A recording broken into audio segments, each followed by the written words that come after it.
திருச்சிற்றம்பலம். நம பார்வதி பதையே. ஹர ஹர மகாதேவா. சித்தவேசா சிவசிதம்பரம் கார்த்திகே நாம சங்கீர்த்தனம் சிவசுப்பிரமணியோம் வள்ளிகாந்த ஸ்மரணம் சிவசுப்பிரமணியோம். திருச்சிற்றம்பலம். சூடுவேன் பூங்கொன்றை சூடி சிவன் திரள் தோள் கூடுவேன் கூடி முயங்கி மயங்கி நின்று ஊடுவேன் செவ்வாய்க்கு உருகுவேன் உள்வுருகி தேடுவேன் தேடி சிவன்களே சிந்திப்பேன் வாடுவேன் பேர்த்தும் மலர்வேன் அனல் ஏந்தி ஆடுவான் சேவடியே பாடுதுங்கான் அம்மானாய் ஆடுவான் சேவடியே பாடுதுங்கான் அம்மானாய். ஒளியான திருமேனி உமிழ்தானம் மிக மேவும் களியார வரும் ஆனை களல் நாளும் மறவாமல் அழியாளும் மலர் தூவும் அடியார்கள் உளமான வெளியாகும் வலிதாய வினை கூட நினையாவே.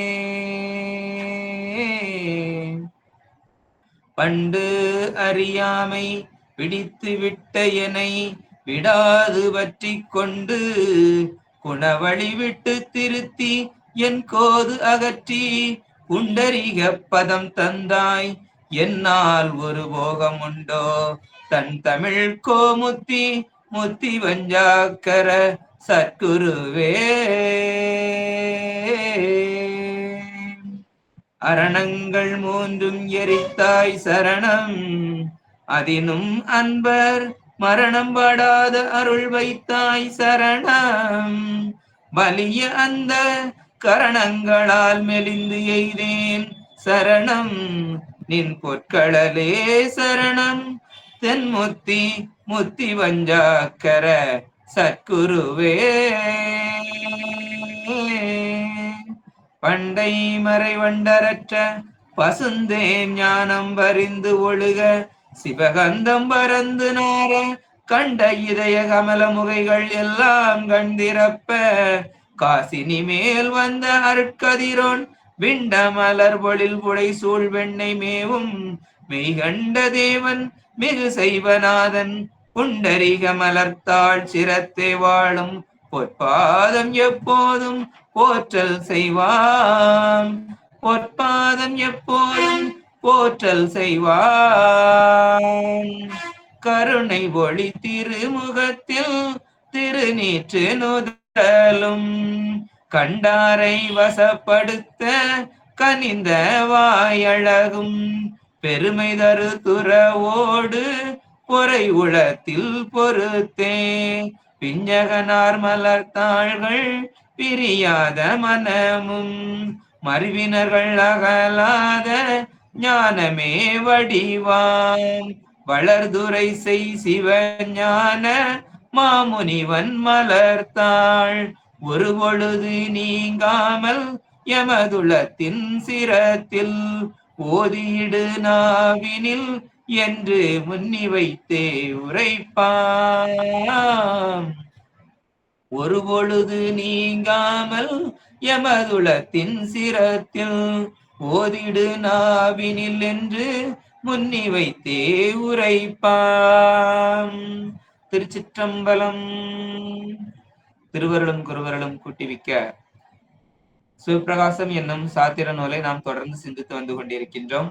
உமாபதி சிவமையா அவர்களுடைய திருவடிகளை வணங்கி இங்கு கூடியிருக்கக்கூடிய அனைத்து அடியார் பெருமக்களுடைய திருவடிகளை வணங்கி இந்த தொடர் சிந்தனையாக சிந்தித்து வந்து கொண்டிருக்கும் சிவபிரகாசத்தை நாம் தொடர்ந்து சிந்திக்கலாம். இதுவரைக்கு நாம் காப்பு செயலோடு சேர்த்து 13 பாடல்கள் சிந்தித்திருக்கின்றோம். காப்பு செயல் மற்றும் 13 பாடல்களை சிந்தித்திருக்கின்றோம். இப்பொழுது நாம் சிந்திக்க இருப்பது 14வது பாடல் பதியினுடைய தடத்த இலக்கணத்தை நாம் சிந்திக்க இருக்கின்றோம். கடந்த பாடலிலே பதியினுடைய சொரூப இலக்கணத்தை நாம் சிந்தித்தோம். அவன் எப்படிப்பட்டவன் அப்படிங்கிற சொரூபத்தை குறித்து சிந்தித்தோம். சொரூபம் என்றால் என்ன அப்படி என்பதை நாம் பார்த்தோம். சொரூபம் அப்படி என்றால் சுயரூபம் என்று அர்த்தம். அவனுடைய சுயரூபமே சொரூபம்தான். தடத்தம் எல்லாம் எப்படிப்பட்டது? அது நமக்காக வேண்டி எடுக்கப்பட்ட ஒரு நிலை. அப்ப சொரூபம் அதுதான் அவனுடைய சுயரூபம். அதை குறித்து சிந்தித்தோம். அவன் எப்படி இருப்பான் என்றால் எதுலெல்லாம் சொல்லப்பட்டிருக்கிறது அப்படின்னா எல்லாத்துல ஆராய்ந்து பார்த்தால் அவன் நிலவும் அருவுரு இன்றி குணக்குறிகள் இன்றி நின்மலனாம் ஏகமாய் நித்தமாகி அழகில் உயிர்க்கு உணர்வாகி அசலமாகி அகண்டிதமாய் ஆனந்த உருவாய் அன்றி செலவறிதல் செல்கதியாய் சிறிதாகி பெரிதாகி திகழ்வது தற்சிவம் அப்படிங்கிறத கடந்த வகுப்புல பார்த்தோம். இதுதான் அவனுடைய சொரூபம், சொரூப இலக்கணம் அப்படின்னு பார்த்தோம். இப்ப இன்றைக்கு சிந்திக்க இருப்பது அதனுடைய தடத்த இலக்கணம். ஏன் தடத்த இலக்கணமா இருக்கிறான்? ஒரு இது போதாதா அப்படின்னா அவனுடைய சொரூபத்தை யாராலும் காண முடியாது, முழுமையாக காண முடியாது. அப்ப முழுமையாக காண முடியாதுன்னா அவன் காட்டிய அளவு காண முடியும். இப்ப குருடர்கள் எல்லாம் சேர்ந்து ஒரு யானையை பார்த்தார்கள் என்றால் எப்படி பார்ப்பார்கள்? தடவி தடவி பார்ப்பாங்க. ஒருத்தர் சொல்லுவான் யானை வால் மாதிரி இருக்கும் அப்படின்னு, ஒரு கயிறு மாதிரி, வாழை பிடிச்சவன் கயிறு மாதிரி சிறுசா இருக்கும் அப்படின்னு சொல்லுவான். காலை பார்த்து தடவி பார்த்தவன் ஒரு தூணு மாதிரி இருக்கும் அப்படிம்பான். வயரை தடவி பார்த்தவன் பெரிய பானை மாதிரி இருக்கும் அப்படின்னு சொல்லுவான். காதை தடவி பார்த்தவன் முறம் போல இருக்கும் அப்படின்னு சொல்லுவான். இப்படி ஒவ்வொரு உறுப்பையும் தடவி பார்த்துட்டு அவங்க ஒவ்வொன்றும் சொல்லுவாங்க. அது போலதான் அவன் எவ்வளவு காட்டுதானோ அவ்வளவுதான் நம்மளால பார்க்க முடியும். அதனால அவனுடைய சொரூபத்தை முழுமையாக பார்த்தவர்கள் யாரும் கிடையாது, பார்க்கவும் முடியாது. அப்ப அவன் கருணையை வைத்து அவன் கருணையினால ஆன்மாக்களின் பக்குவத்திற்கு ஏற்ப என்ன வரான்? தடத்த இலக்கணமாக வருகிறான் அப்படின்னு நம்ம சொல்லப்படுது. அப்ப இந்த தடத்தை இலக்கணம் அப்படின்னு சொல்லும் போது அது எப்படி இருக்கிறான் அப்படிங்கிறதுக்கு பாடல் சொல்றாரு, செய்யுள் சொல்றாரு. நீடு பராசக்தி நிகழ் இச்சா ஞானம் நிறை கிரியை தர அதனை நிமலன் மேவி நாடு அரிய கருணை திருவுருவமாகி நவின்று பலகலை நாத விந்து ஆதி கூடும் ஒளிவளர் குடிலை மாயை மேவி கொடுவினை கொள் தனு கரணம் புவனம் போகம் வீடு பெற நிறுவி அவை ஒடுக்கும் மேனி பிறங்கிய நிற்கள சகல பெற்றி ஆமே. இது நமக்கு பாடலாக கொடுத்திருக்கிறார். நிமலன் அவன் எப்படி வாரா அப்படின்னா, நிமலன் அது யாரு அப்படின்னா சிவபெருமான். நாடு அறிய கருணை அப்படின்னா கருதற்கு அறியக்கூடிய கருணையே திருவுருவமாகி திருமேனியாக அமைந்து அந்த கருணையில ஒரு கூறு. அப்ப நம்ம முழு கருணையுமே நம்மளால கிரகித்து கொள்ள முடியாது. நீடு நிகழ் பராசக்தி அந்த ஒரு கூறு, அவனுடைய ஒரு கூறு தான் எப்படி வராங்க?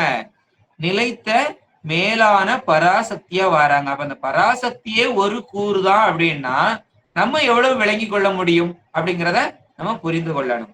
திருவுருவமாகி, சரியா? திருவுருவமாக நமக்கு அந்த நீடு திகழ் பராசக்தியாக நிறை இச்சா ஞானம் கிரியை தர. அப்ப இந்த நிறைந்த இச்சை ஞானம் கிரியை என்று 3 சக்திகளை தர. அப்ப அவனே 3 சக்தியாக தாரான்.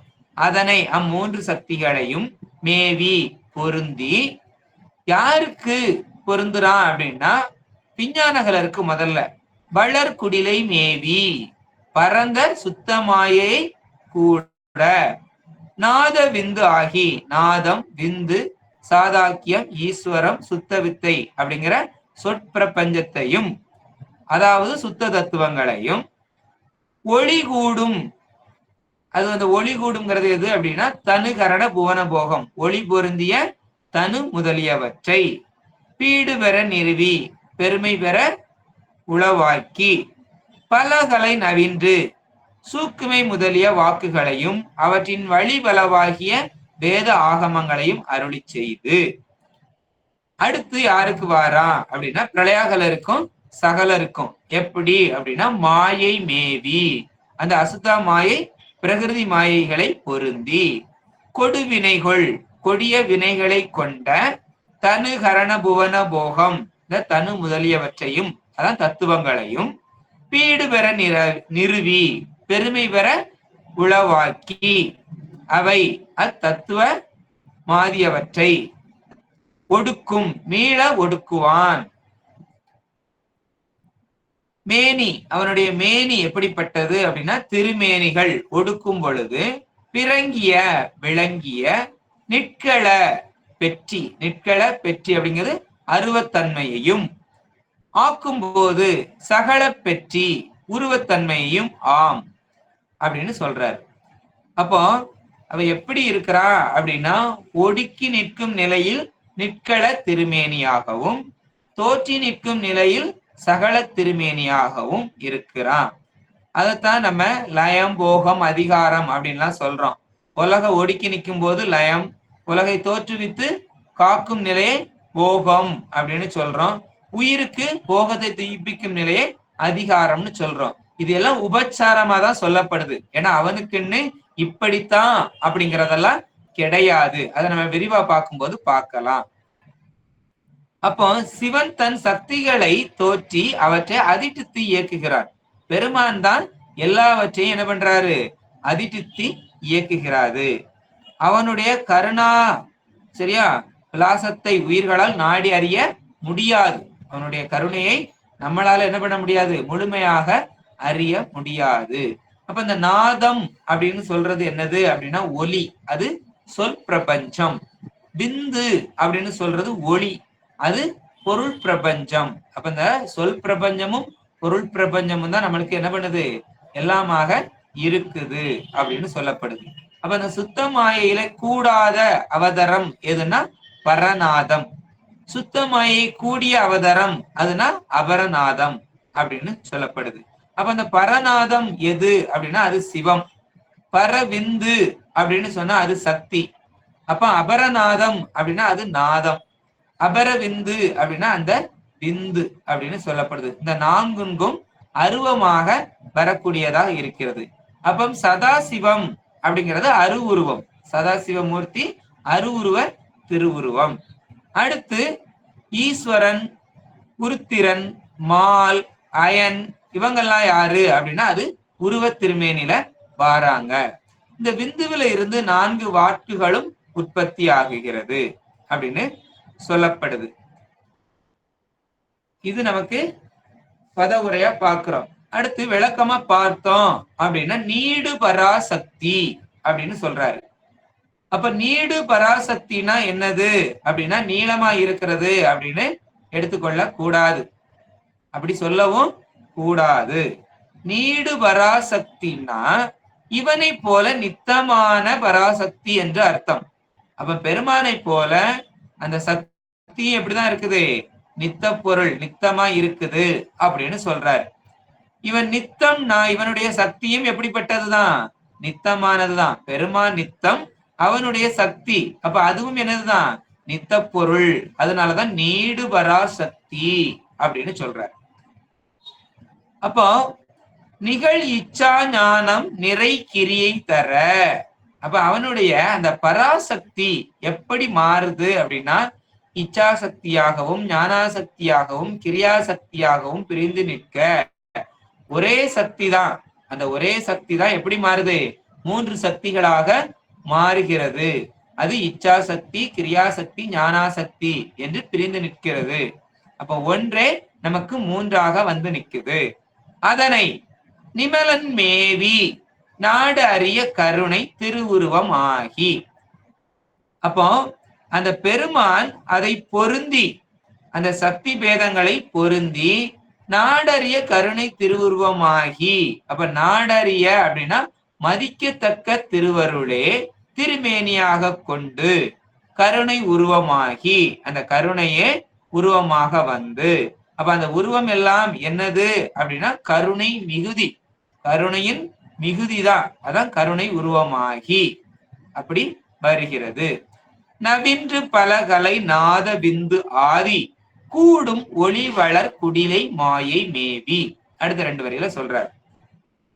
அதனால என்ன செய்கின்றான் அப்படின்னு சொன்னா நாத தத்துவம், விந்து தத்துவம் முதலிய தத்துவங்கள் வந்து கூடுகின்ற பிரகாசம் மிகுந்த சுத்த மாயையை பொருந்தி அந்த மூணும் ஒரே சக்தி தான். அவனுடைய சக்தி தான் சித் சக்திகள் தான்.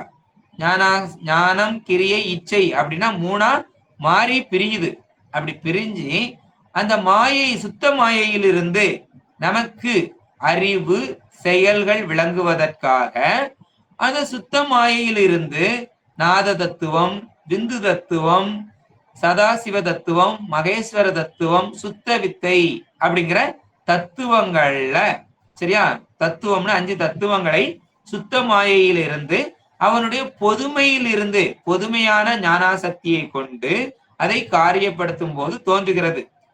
அந்த பொதுமையில காரியப்படுத்தும் போது தோன்றுவதுதான் இது இந்த நாத தத்துவம் அப்படின்னு சொல்லப்படுது. கிரியாசக்தியை கொண்டு பொதுமையில சங்கல்பிக்கிறதுனால பிந்து தத்துவம் தோன்றுது. அப்ப இந்த 5 தத்துவம், நாத தத்துவம், பிந்து தத்துவம், சதாசிவ தத்துவம், மகேஸ்வர தத்துவம், சுத்த வித்தை அப்படின்னு சொல்றது. இத நம்ம சுத்த தத்துவங்கள் இல்லைன்னா சிவ தத்துவங்கள்னு இந்த 5 சொல்றோம். இந்த 5 தத்துவங்களும் அவன் எப்படி அதை மேவி தோற்றுவிக்கிறான் அப்படிங்கறத இத சொல்றார். சரியா? அப்ப அது எல்லாமே அவன் பொதுமையில தான் அதை செய்யறான்.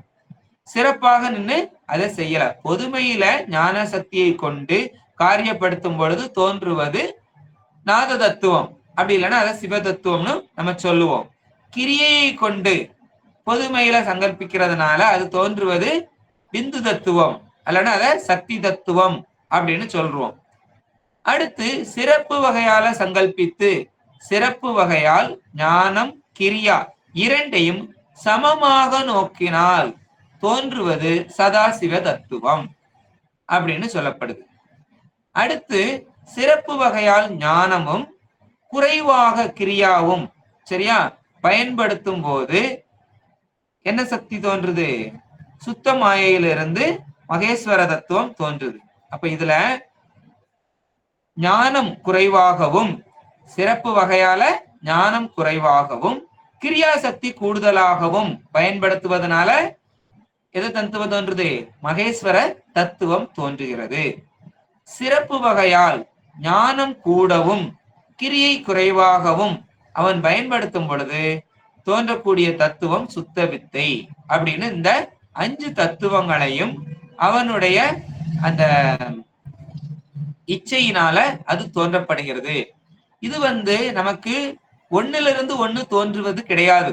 இவன் நாத தத்துவம் தோன்றி அதுல இருந்து சக்தி தத்துவம் தோன்றிச்சுது, அதுல இருந்து மகேஸ்வர தத்துவம் தோன்றிச்சுது, அப்படி சதாசிவ தத்துவம் தோன்றிச்சுது அப்படிங்கிறதெல்லாம் இதுல கிடையாது. இது எல்லாமே ஒரே நேரத்துல அவனுடைய சங்கல்பத்தினால தோன்றக்கூடியது. அவனுடைய சங்கல்பம். இப்ப நம்ம கொடை விரிக்கிறோம். கொடை விரிக்கும் போது அதுல உள்ள எத்தனை கம்பி இருக்கும்? 10 கம்பியோ 12 கம்பியோ இருக்குது அப்படின்னா ஒவ்வொரு கம்பியா விரிஞ்ச பிறகு அடுத்த கம்பி விரியாது. ஒரு பட்டனை அழுத்தும் போதே என்ன ஆகுது? ஒரே நேரத்துல எல்லா கம்பிகளும் ஒன்று போல விரிந்து கொடுக்குது. அதே போலதான் அவனுடைய அந்த சங்கல்பத்தினால எல்லா தத்துவங்களும் ஒரே நேரத்துல தோன்றக்கூடியது. அதுதான் இந்த சிவ தத்துவங்கள் அப்படின்னு சொல்லப்படுது. இது அவனுடைய எண்ணத்துக்கு தகுந்தாக்குல, அவனுக்கு கருவிகளாகிறதுக்கு தகுந்தாக்குல இதையெல்லாம் படைக்கிறாரு. அடுத்து சொல்றாரு நவின்று பலகலை அப்படின்னு சொல்றாரு. அப்ப இந்த வேத ஆகமம் முதலிய பல கலைகளை, வித்தைகளை அருளி செய்து அது எதுல இருந்து இது பண்றாருன்னா அந்த சுத்தமாயிலிருந்து இந்த 5 பொருள் பிரபஞ்சம், அதிலிருந்து சப்த பிரபஞ்சம் எல்லாம் படைக்கிறார். சரி, அந்த பொருள் பிரபஞ்சத்தையும் சப்த பிரபஞ்சத்தையும் அந்த 5 இதுல இருந்துதான் படைக்கிறாரு. அதான் வேத ஆகமங்கள் எல்லாம் அதையும் படைத்து. சரி, அது படைச்சாச்சுன்னா என்ன செய்யணும் அப்படின்னா என்ன செய்கிறார் என்றால் கொடுவினைகள் தனு கரண புவன போகம் பீடு பெற நிறுவி அப்படின்னு அடுத்த வரியில சொல்றாரு. கொடுமையான வினைகளை செய்வதற்கு. அப்ப அந்த கொடுமையான வினைனா என்ன அப்படின்னா அது அசுத்த வினைகள். அப்ப முதல்ல சொன்னதெல்லாம் சுத்த வினைகள் செய்வதற்கான அந்த பொருள் பிரபஞ்சமும் சொல் பிரபஞ்சத்தை அதை படைக்கிறார். அதுல இருந்து வரக்கூடிய அந்த கொடுவினைகள் தன்னுகரண புவன போகங்கள் எல்லாம் என்ன செய்யுது அப்படின்னா கொடுமையான வினை அப்படின்னா அசுத்த வினைகள் செய்யக்கூடிய இந்த தனு கரண புவன போகம் வீடு பெற நிறுவி அது அசுத்த மாயையிலிருந்து நமக்கு பிறவியை கொடுக்கிறது. கொடுத்து அதுல இருந்து மீண்டு எங்க போகணும்? பிறவி இல்லா பெருங்கடலாகிய வீடு பேரை அடையணும்.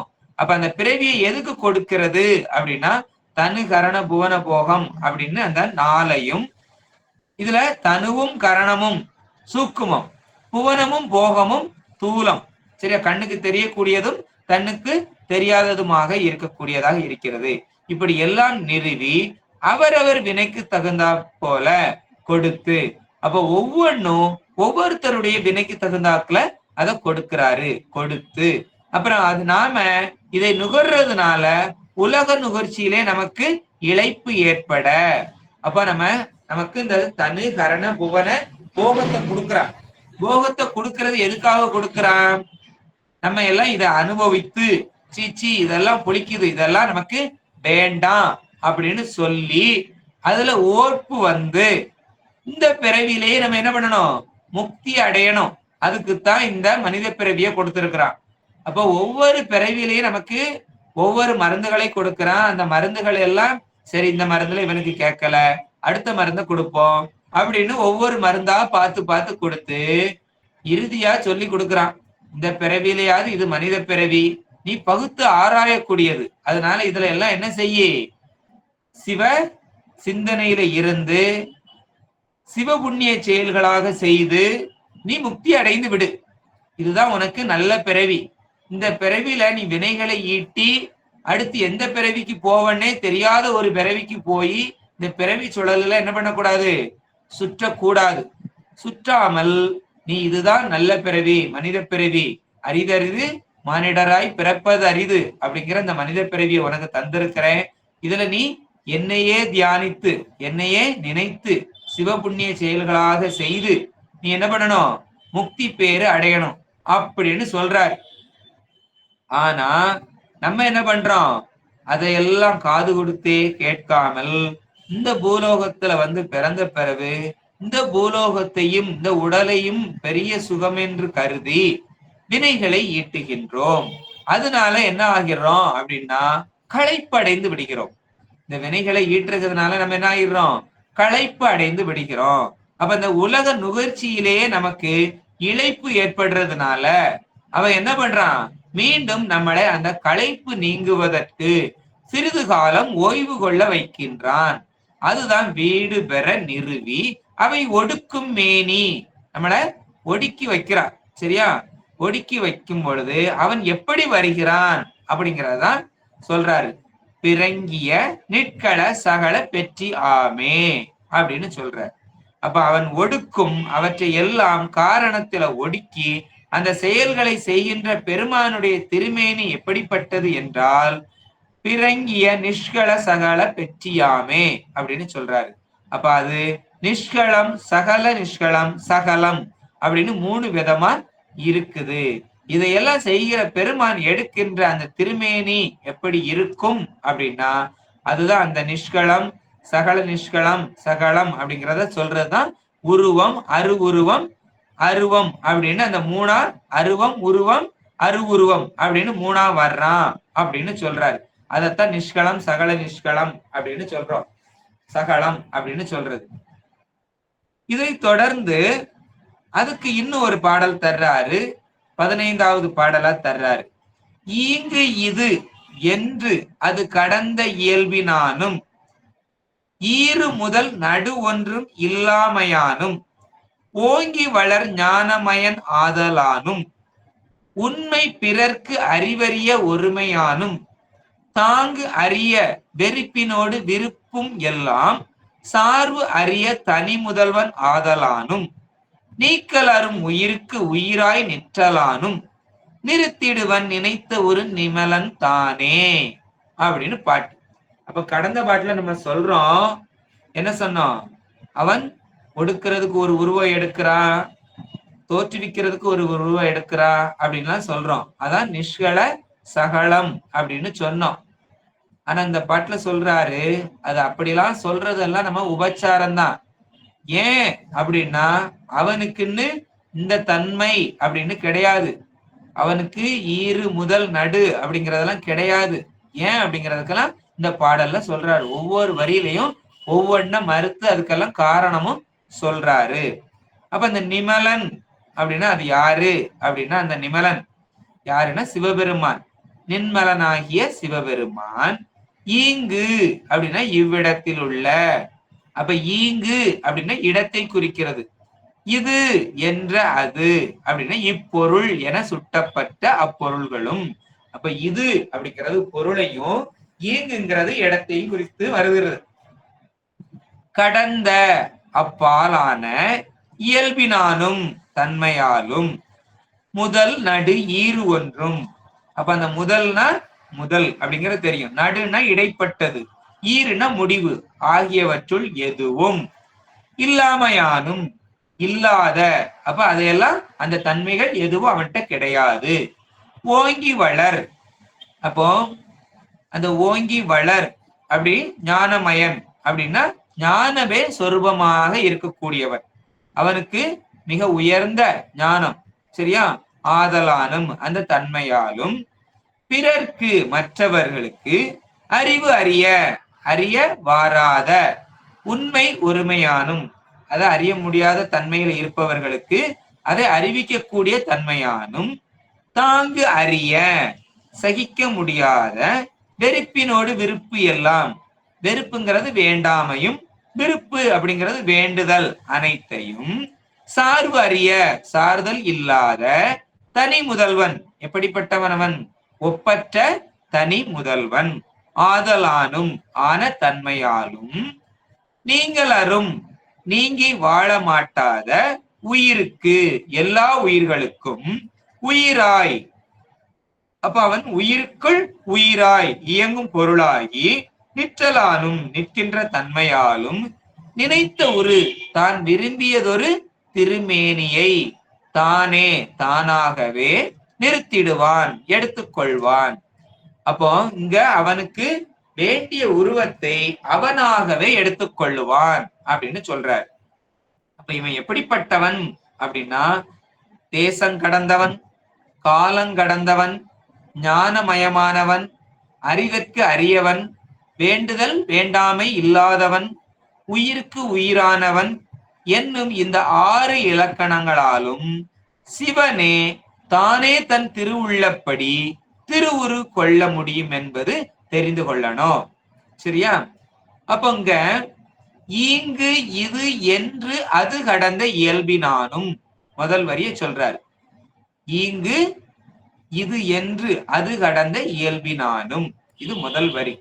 அப்பங்க இது அப்படின்னு எல்லாம், இங்கு இது அப்படிங்கிறது எல்லாம் பெருமானை சொல்ல முடியாது. ஏன் அப்படின்னா அவனை சுட்டி அறிய முடியாது, அவன் சுட்டி அறியக்கூடிய பொருளும் கிடையாது. இங்க அப்படின்னா என்ன அப்படின்னா, நம்ம சொல்லுவோம் இங்க வா அப்படின்னா என்ன அர்த்தம்? நீ இங்க வா அப்படின்னு அர்த்தம். கூப்பிடுகிறோம் அப்படின்னாலே அவனை இங்க வா அப்படின்னா அவனை ஒரு சுட்டி அறியப்படுகிறது. சரியா?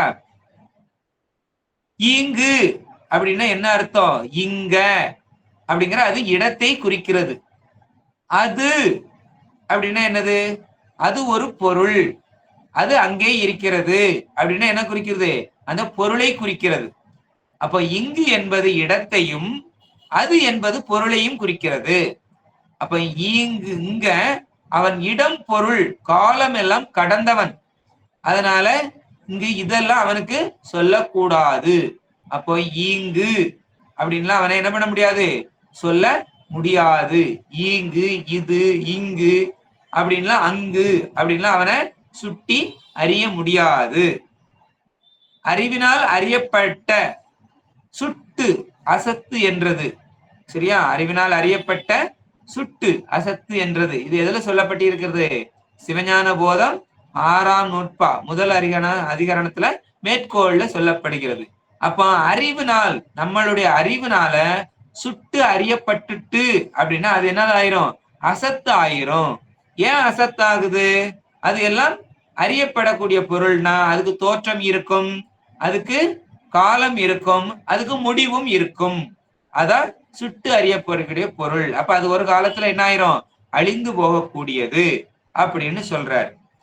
அப்ப எனவே இவனை என்ன பண்ண முடியாது? இங்க அது இதுன்னா சொல்ல முடியாது அப்படின்னு சொல்றாரு. அடுத்த 2வது வரியில சொல்றாரு, ஈறு முதல் நடு ஒன்றும் இல்லாமையானும் அப்படின்னு சொல்றாரு. ஈறு முதல் நடு ஒன்றும் இல்லாமையானும். அப்ப ஆதி அது முதல். முதல்னா என்னது? ஆதி. மத்தியம் அப்படின்னா அது நடு. அந்தம் அது ஈறு. அப்போ இது எல்லாம் அவனுக்கு கிடையாது. ஆகி ஆதி மத்தியாந்தரம் அகிதன் ஆதலானும் அப்படின்னு சொல்றோம். சரி, அதைத்தான் ஈறு முதல் நடு. அவன் என்ன இல்லாதவன் என்றால் ஈறு முதல் நடு அப்படிங்கிற தன்மைகள் அவனுக்கு கிடையாது. ஆதியும் அந்தமும் நடுவும் இல்லாதவன்.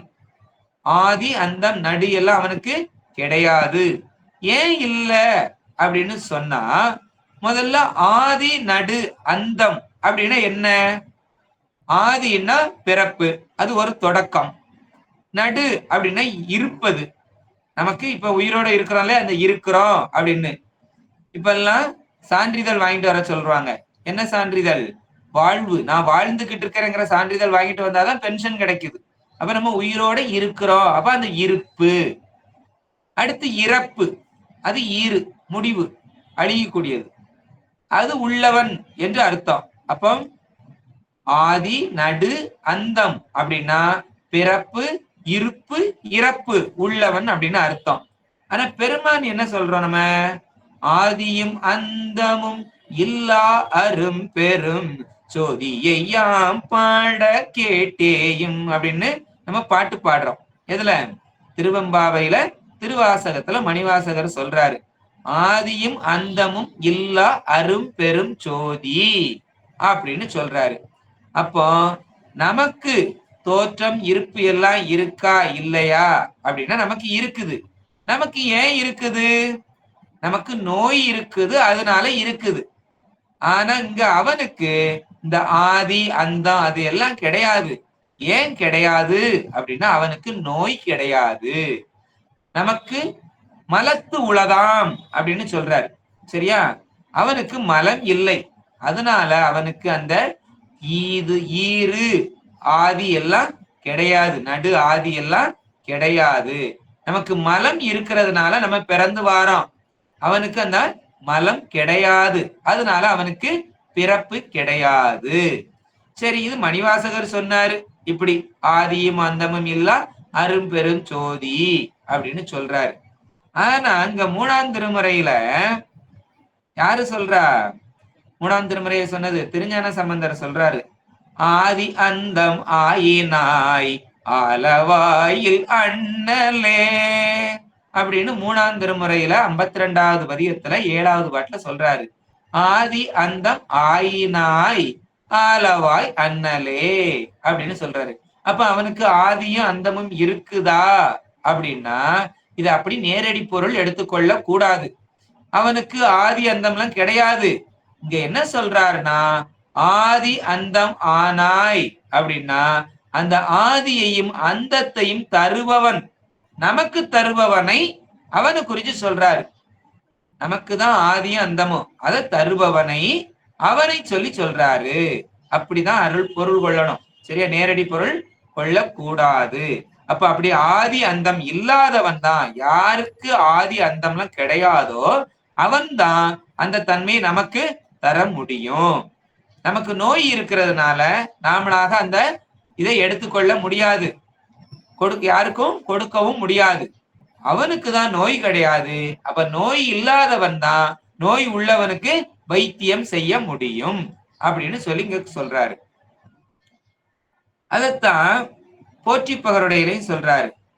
குன்றாத பல்வுயிர் வெவ்வேறு படைத்தும் அவை காத்தும் எல்லை இழைப்பு ஒளிய விட்டு வைத்து தொல்லையுறும் அந்தம் அடி நடு என்று என்ன அளவு இறந்து வந்த பெரிய வழி போற்றி அப்படின்னு சொல்றாரு.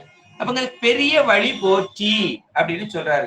பெரிய வழி அப்படின்னா என்னது என்றால், இப்ப நம்ம ஐயப்பன் கோயிலுக்கு எல்லாம் போறாங்கன்னு வச்சுக்கோங்களேன். அவங்க எல்லாம் சொல்லுவாங்க, நான் பெருவழி வழியா போயிட்டு வந்தேன் அப்படின்னு சொல்லுவாங்க.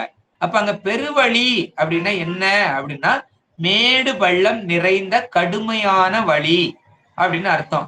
அந்த வழி எப்படி இருக்கும்? கடுமையான வழி இருக்கும். இந்த படிகள்லாம் இருக்காது, கரடு முரடா இருக்கும். அப்படிப்பட்ட வழியை பெருவழி அப்படின்னு சொல்லுவாங்க. சரியா? அப்போ அவ்வளவு கஷ்டமா இருக்குது அப்படிங்கிறத பெருவழி, அதத்தான் கடுவழி அப்படின்னு சொல்றாரு. சரியா? அந்த கடுவழியை தான் பெருவழி அப்படின்னு சொல்றாரு. அப்ப நாம போகிற வழி எப்படிப்பட்ட வழி? லேஸ்பட்ட வழியா அப்படின்னா அப்படி கிடையாது. வலி நிறைந்த கடுமையான வழிதான். அதைத்தான் பெருவழி அப்படின்னு போற்றிப்பகருடையில சொல்றாரு. என முக்தி அடைவது என்பது எளிதான காரியம் கிடையாது. அது ஒரு கடுமையான பயணம். அந்த பயணத்தை தான் கடுமையான பயணம், அது கடுமையான வழி அப்படிங்கிறத பெருவழி அப்படின்னு சொல்றாரு. இங்க நம்ம உலகத்துல என்ன நினைக்கிறோம்? பெருவழினா 100 வழி சாலை, 200 வழி சாலை, சரியா? 200 அடி, 80 அடி, 60 அடின்லாம் அடிக்கணக்குல சொல்றோம். அது அகலப்பாதை, அதனால அது பெருவழி அப்படின்னு நினைக்கிறோம். அது கிடையாது. சரியா? கடுமையான ஒரு வழியை இங்க பெருவழி அப்படின்னு சொல்றார். அப்போ இந்த உயிர்களுக்கு அந்த வழிகள் எல்லாம் எப்படி இருக்கிறது? பெருவழியா இருக்கிறது. அதனால அது ஈறு நடு அந்தம் அப்படின்னு இருக்குது. அது அவனுக்கு கிடையாது. அதனால ஈறு முதல் நடு ஒன்றும் இல்லாமையானும் அப்படின்னு சொல்லிட்டு அடுத்த வரியில சொல்றாரு, ஓங்கி வளர் ஞானமயன் ஆதலானும். அவன் எப்படிப்பட்டவன் அப்படின்னா, அவன் ஓங்கி வளரக்கூடியவன். சரியா? ஞானமயன். சரியா? ஓங்கி வளர்னா நம்ம வளர்ந்து கொண்டு போறது அப்படிங்கிறது கிடையாது. நம்ம ஏற்கனவே உண்மை விளக்கம், திருவருட்பயன் இதெல்லாம் பார்த்திருக்கிறோம். கருணை பொழில், சரியா? அது விண்ணளவு நிக்கக்கூடியது அப்படின்னு சொல்றோம். அப்ப அது வந்து ஓங்கி வளர்ந்த தன்மையுடைய பொழில் அப்படின்லாம் படிக்கிறோம். அதெல்லாம் அப்ப அந்த விண்ணளவு அப்படின்னா வானத்தை தொட்டுக்கிட்டு அந்த மரம் நிக்குதா அப்படின்னா அது கிடையாது. அவனுடைய கருணையை குறிப்பது. அதே போல இங்க என்ன சொல்றாரு? அவனுடைய ஞானம் அது உயர்ந்த ஞானம், தடையில்லாத ஞானம், தடைபடாத ஞானம். அப்ப நம்ம ஞானம் எப்படிப்பட்டது அப்படின்னா தடைபடக்கூடிய ஞானம். அப்ப அவனுடைய ஞானத்தை எதுவுமே தடை செய்ய முடியாது. ஏன் தடை செய்ய முடியாது அப்படின்னா அவன் சர்வ வியாபகன். சரியா? அவன் சர்வ வியாபகன். மற்றதெல்லாம் அவனுடைய ஆற்றலுக்கு அடங்கியது. அதனால அவனை தடை செய்ய முடியாது. அவனை தடை செய்யணும்னா அவனுக்கு விட கூடுன ஆற்றல் வேணும். அவனை விட கூடுன வியாபகமான ஒரு பொருள் வேணும். அப்ப அவனுக்கு வியாபகமான பொருள் ஒன்றும் கிடையாது. எல்லாமே அவனுக்கு வியாபியமா தான் இருக்குது. அதனால அவனுக்கு கூடுன ஆற்றல் உள்ள ஒரு பொருள் இந்த உலகத்துல இல்ல. அதனால அவனை தடை செய்ய முடியாது எந்த ஆற்றலாலும். அதான் தடையில்லா ஞானம் அப்படின்னு சொல்றாரு. அந்த தடையில்லா ஞானத்தை தான் ஓங்கி வளர் ஞானமயன் ஆதலானும் அப்படின்னு சொல்றாரு. அப்ப இந்த ஓங்கி வளர் அப்படின்னா தடையில்லாத, தடைபடாத ஞானம். அப்ப நம்ம ஞானம்னா தடைபடும். நமக்கு ஒண்ணு இப்ப தெரியும், படிச்சிருப்போம், பிறகு கேட்டா மறந்து போயிரும். அப்ப நமக்கு ஞானம் தடைபடுது. அவனுக்கு அங்க தடைபடாது அப்படின்னு சொல்றாரு. அடுத்த வரியில சொல்றாரு, உண்மை பிறர்க்கு அறிவறிய ஒருமையானும் அப்படின்னு சொல்றாரு.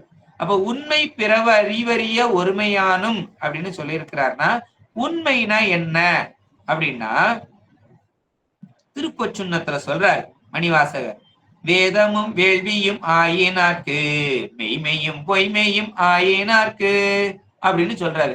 அந்த மெய்மையும் பொய்மையும் அப்படின்னு அங்க சொல்றாரு. அந்த மெய்மை அப்படிங்கிறத நம்ம உண்மை அப்படின்னு சொல்றோம். அப்போ உண்மை அப்படிங்கிறது அவனுடைய சொரூபம்.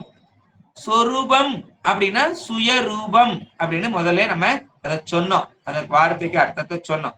அப்ப சொரூபம், சொரூபத்தன்மை. அவனுடைய சொரூபத்தை பிறருக்கு அப்படின்னா இங்க யாரு? பிறருக்கு அப்படின்னா அவனுக்கு வேறாய் நின்று அறிபவனுக்கு. வேறாய் நின்று அறிபவர் யாரு அப்படின்னா அவரால வேறா நின்று அறிபவரால அறிய முடியாது.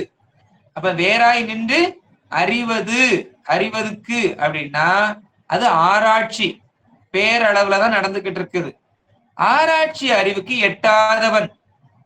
அப்ப உண்மைக்கு அவன் தான் உண்மை. அவன் உண்மை தன்மையோட நிற்கும் பொழுது அவனுக்குள்ள நாம் அடங்கி நின்று அறிஞ்சோம்னா அறிய முடியும். அப்ப அவனுக்கு பிறரா நின்று வேறாக நின்று அறிந்தால் அவன் உண்மை தன்மையை அறிய முடியாது. சரியா? அப்போ அது அறியணும் அப்படின்னா பொய்த்தன்மையை தான் அறிய முடியும். பொய்ன்னா அந்த சடப்பொருள்களை தான் நம்மளால என்ன பண்ண முடியும், அறிய முடியும். அதான் மெய்மையும் பொய்மையும் அப்படின்னு சொல்ற. சரி, அப்போ அதனாலதான் மணிவாசகர் சொல்றாரு, அவன் அருளாலே அவன்தாள் வணங்கி. அப்ப எப்படி அறியணும்? அவன் அருளாலே அவன்தாள் வணங்கணும்.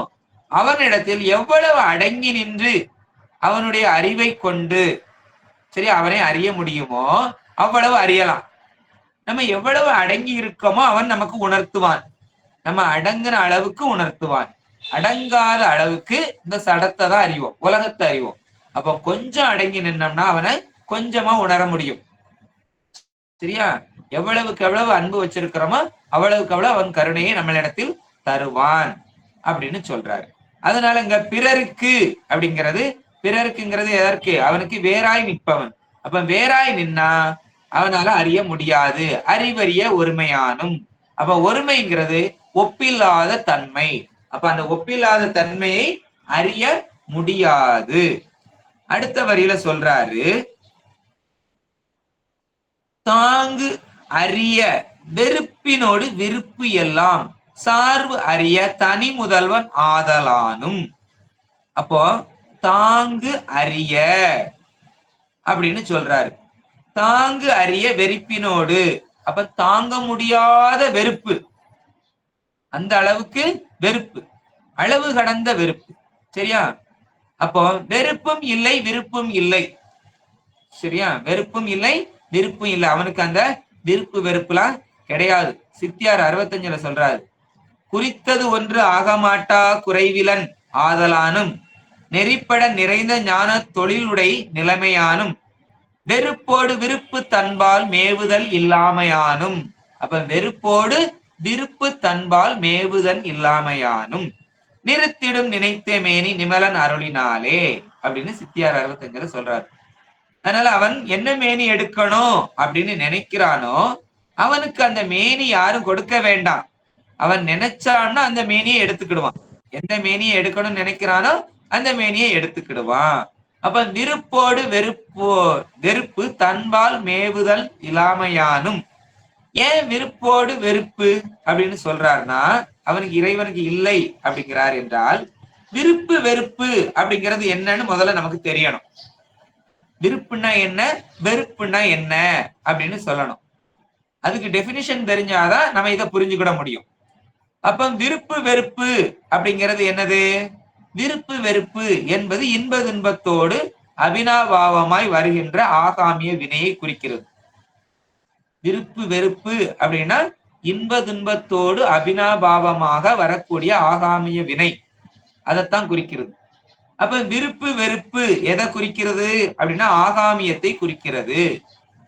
அது எப்ப வரும்? இன்பமும் துன்பமும் வந்தாதான் வரும்.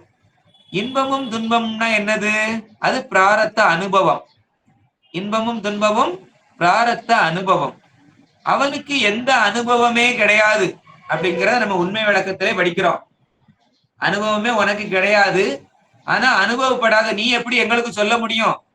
அனுபவம் யாருக்கு இருக்கு? இந்த ஆன்மாவுக்கு இருக்கு. அப்ப நான் தானே இதை சொல்லணும் அப்படின்னு அங்க கேள்வி எழுந்தது. அப்ப அனுபவமே அவனுக்கு கிடையாது. அப்ப அனுபவம் இல்லாதவனுக்கு விருப்பு வெறுப்பு எப்படி வரும்? அவனுக்கு விருப்பு வெறுப்பு வராது. அவனுக்கு அனுபவம் இல்லாமையினால அவனால அத சொல்ல முடியாது.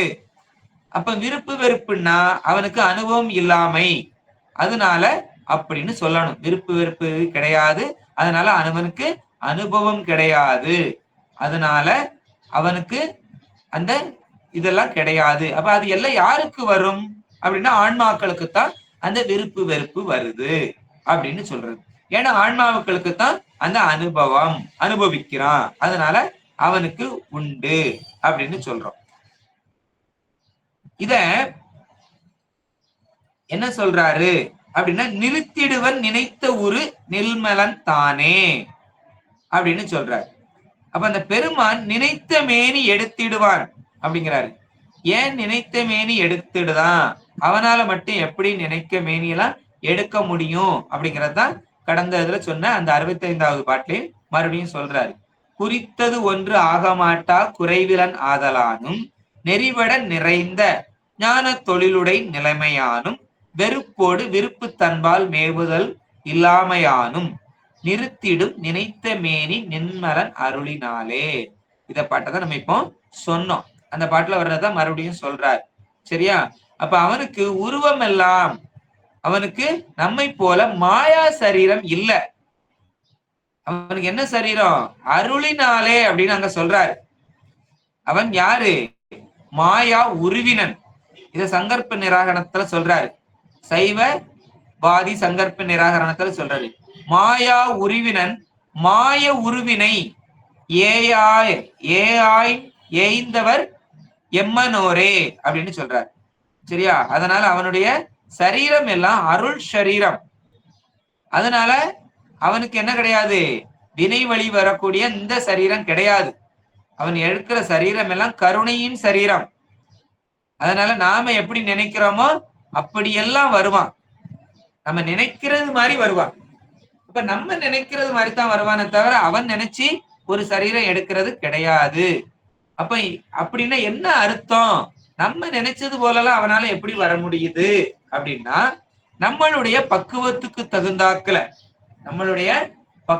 தகுந்தாக்குலதான் அவன் மேனி எடுத்து வாரான் அப்படின்னு சொல்றாரு.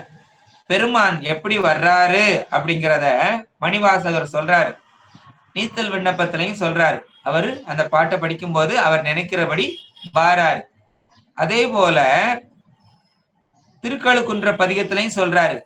பிணக்கில்லாத பெருந்துரை பெருமான் உன் நாமங்கள் பேசுவாருக்கு இணக்கில்லாததோர் இன்பமே வரும் துன்பமே துடைத்த எம்பிரான் உனக்கில்லாததோர் வித்து மேல் விளையாமல் என்வினை ஒத்தவின் கணக்கிலா திரு கோலம் நீ வந்து காட்டினாய் கழுக்குன்றிலே அப்படின்னு பாடுறாரு.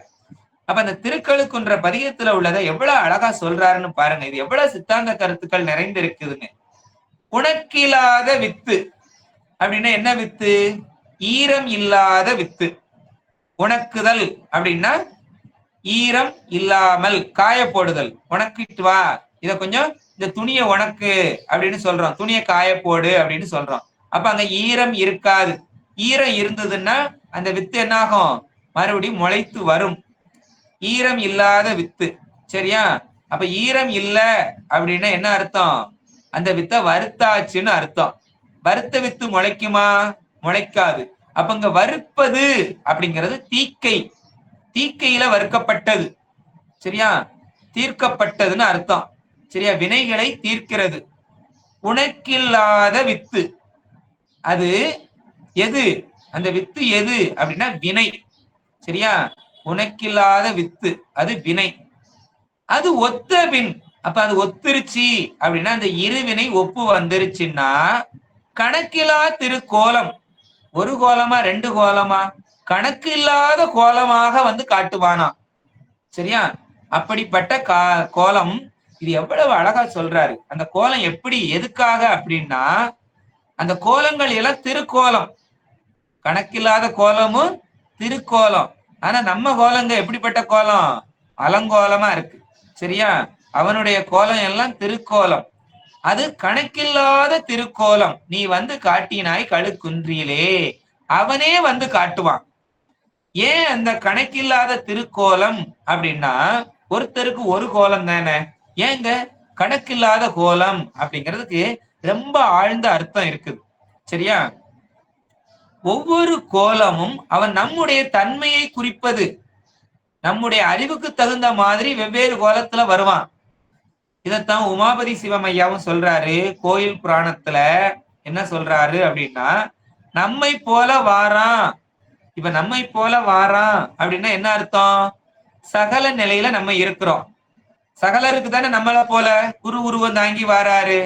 அப்ப குரு உருவம் தாங்கி நம்மளை போல வாரான் அப்படின்னா நம்ம என்ன நிலையில இருக்கிறோம்? சகலரா இருக்கிறோம் அப்படின்னு அர்த்தம். அது ஒரு கோலம். சரியா? அடுத்து மான்மழுவோட வாரான், வெல் விடையில மேல வாரான் அப்படின்னா அதே சகலர் அடுத்து எங்க போறான்? பிரளயாகலர் ஆயிட்டான்னு அர்த்தம். சரியா? சகலரா இருந்து பிரளயாகலரா மாற முடியும். அப்ப அவனுக்கு பிரளயாகலர் காட்சி தான் கொடுக்கணும். அப்ப அடுத்த காட்சி எடுக்கிறான், மான்மழுவோட வாரான். சரி, அவன் பிரளயாகலர்ல இருந்து அவன் சாதனை செஞ்சு விஞ்ஞான கலரா மாறிட்டான். அப்ப அவனுக்கு எப்படி போகணும்? ஜோதி ரூபமா போகணும், சொரூபமா அறிவுக்குள்ள போகணும். அப்ப அது ஒரு கோலம் எடுக்கிறான். அதான் இந்த கோலம் திருக்கோலம். எப்படி? கணக்கில்லாத கோலம் அப்படின்னு உமாபதி சிவமையா இதுல சொல்றாரு, கோயில் புராணத்துல சொல்றாரு. சரி, அவன் காட்டக்கூடிய கோலம் எல்லாம் சும்மா எல்லாத்துக்கும் எல்லா மாதிரியும் வாரான் அப்படின்னா அதுக்கு அர்த்தம் இருக்குது. சரியா? அவன் அந்த கோலம் காட்டுகிற கோலம் எல்லாம் நம்மளுடைய பக்குவத்தை பொறுத்துதான். நம்ம என்ன பக்குவத்துல இருக்கிறோமோ அந்த பக்குவத்துக்கு தகுந்தாக்குல அவன் அந்த கோலங்களை எல்லாம் எடுத்து வந்துகிட்டே இருப்பான் அப்படின்னு அத சொல்றாரு. அப்ப அவனை நம்ம இஷ்டப்படி நம்ம என்ன பண்ண முடியாது, ஒரு சட்டத்துக்குள்ள அவனை அடக்க முடியாது. இவ்வளவுதான், இப்படிப்பட்டவன் தான் அப்படின்லாம் வரையறை செய்யவும் முடியாது. அவன் எல்லா வரையறைகளுக்கும் கடந்தவன். அவனெல்லாம் இவ்வளவுக்குள்ள அப்படின்லாம் நம்ம நிறுத்தி வச்சு சொல்லவே முடியாது.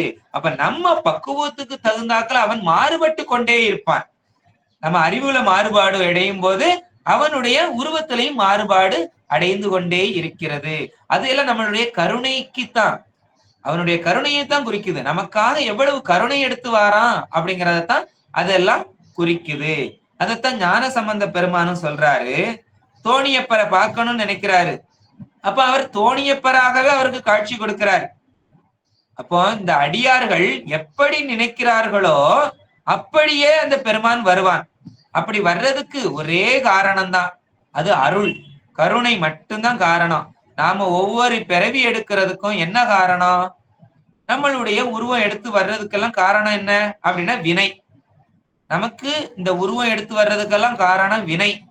அவன் அந்த உருவம் எடுத்து வர்றதுக்கெல்லாம் காரணம் அருள். சரியா? அப்ப நம்முடையது எல்லாம் கருமேனி, அவனுடையது எல்லாம் திருமேனி அப்படின்னு சொல்றாரு. இதையும் சித்தியார் 75வது பாடல்ல சொல்றாரு. உருமேனி தரித்து கொண்டது என்றலும் உரு இறந்த அருமேனி அதுவும் கண்டோம், அருவுரு ஆனபோது திருமேனி உபயம் பெற்றோம், செப்பிய மூன்றும் நம்தம் கருமேனி கழிக்க வந்த கருணையின் வடிவு காணே அப்படின்னு சொல்றாரு. அப்ப அந்த கருமேனி கழிக்க வந்த வடிவுதான் அந்த திருமேனி அப்படின்னு சொல்றாரு. அப்போ இங்க எல்லாம் நம்ம விகாரப்படுகிறோம், நமக்கு எல்லாம் அந்த விகாரம் உண்டு. மாறுபடுவதற்கு காரணம் அந்த விகாரம்தான். சரியா? பரதந்திரம் அவனுக்கு அது கிடையாது. ஏகதேசம் ஆவதற்கு காரணம் சிற்றறிவும் சிறுதொழிலும், அவனுக்கு அது கிடையாது. சரியா? அவன் தொடக்கருவதற்கு பந்தம். சரியா? அவனுக்கு தொடக்குருவதற்கு பந்தம் வருவதற்கு காரணமான வெறுப்பு வெறுப்பு கிடையாது, அது நம்மகிட்ட உண்டு. சரியா? அப்ப இந்த 3 இல்லாததுனால அவன் எந்த மேனி வேணாலும் எடுத்துட்டு வருவான். இந்த 3 இருக்கிறதுனால நம்ம வினை வழி வாரோம் அப்படின்னு சொல்றாரு. அப்ப இந்த 3 காரணங்களும் நமக்கு நல்லா தெரிஞ்சுக்கிடணும். ஒண்ணு, மாறுபடுது. சரியா? விகாரப்பட மாட்டான், நம்ம விகாரப்பட்டு விடுவோம். அதனால அந்த விகாரப்படுதுங்கிறது என்னது? பரதந்திரம், அது அவனுக்கு கிடையாது, நமக்கு அது உண்டு. அடுத்து ஏகதேசம், அது அவனுக்கு கிடையாது, நமக்கு உண்டு. அது எதனால? சிற்றறிவு சிறுதொழிலும் இருக்கிறதுனால. நமக்கு பந்தப்பட்டு இருக்கிறோம், தொடக்கு, அவனுக்கு அது கிடையாது. பந்தப்படுறதுக்கு காரணம் நமக்கு விருப்பு வெறுப்பு இருக்கு, அவனுக்கு அந்த விருப்பு வெறுப்பு கிடையாது அப்படின்னு இந்த 3 காரணத்தையும் சொல்லி அவன் அவனுடைய உடம்பு எப்படிப்பட்டது? அருள் உடம்பாதான் இருக்கிறான். அது கருணையின் காரணமாக தான் நமக்காக இந்த அருவுரு மேனிகள் எல்லாம் எடுத்து நம்மளுக்காக கருணையோட வந்து நிக்கிறான் அப்படின்னு சொல்றாரு. அப்ப அவனுடைய மேனி அப்படின்னு சொன்னா அது சொரூபந்தான், அதுதான் அவனுடைய சுயரூபம் அப்படின்னு சொல்லப்படுகிறது. அடுத்த பாடல் எதை சொல்லுது அப்படின்னா அவனுடைய பதி உண்மையை சொல்லுது. இந்த 16வது பாடல் பதி உண்மையை சொல்லக்கூடிய பாடலாக இருக்கிறது. இந்த பாடலை நம்ம என்ன பண்ணலாம்? வருகின்ற வகுப்புல இருந்து நாம் தொடர்ந்து சிந்திக்கலாம் அப்படின்னு சொல்லி இத்தனை நேரமும் பொறுமையோடு கேட்டுக்கொண்டிருந்த அடியார் பெருமக்களுடைய கமலபாதங்களை வணங்கி அடியேன் விடைபெற்றுக் கொள்கிறேன். வாழ்த்தும் குருமரபு வாழ்த்தும். வான்முகில் வளாது பெய்க, மலிவளம் சுரக்க, மன்னன் கோன்முறை அரசு செய்க, குறைவிலாதுயிர்கள் வாழ்க, நான்மறை அறங்கள் ஓங்க, நட்தவம் வேள்வி மல்க, மேன்மைகொள் செய்வநீதி விளங்குக உலகமெல்லாம், மேன்மைகொள் செய்வநீதி விளங்குக உலகமெல்லாம், மேன்மைகொள் செய்வநீதி விளங்குக உலகமெல்லாம். கைலாய பரம்பரையில் சிவஞான போத நெறி காட்டும் எண்ணெய் பயில்வாமை மெய்கண்டான் சன்னதிக்கோர் மெய்ஞான பானுவாகி உயிலாரும் பொழில் திரு ஆவடுதுறை வாழ் குரு நமச்சிவாய தேவன் சைலாதி மரபுடையோன் திருமரபு நீடூடி தலைக மாதோ. திருச்சிற்றம்பலம் திருச்சிற்றம்பலம் திருச்சிற்றம்பலம்.